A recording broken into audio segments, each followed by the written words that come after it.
kabajamoo daawwattoota keenya YouTube chaanaalii keenya jabeessuudhaaf Oro YouTube subscribers isa jedhu Facebookidhaan join gooneetiin linkii keenya achirraa walii ergaatiin YouTube chaanaalii Oromoo hundaa haa jabeessinuu waliin jedhaa jira.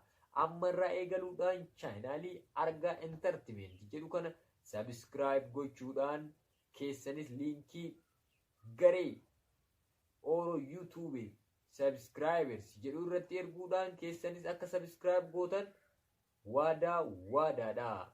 YouTube Oromoo guddisuun dirqama keenya haa baanu.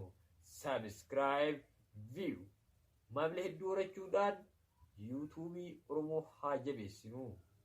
Galatoomaa ulfaadha.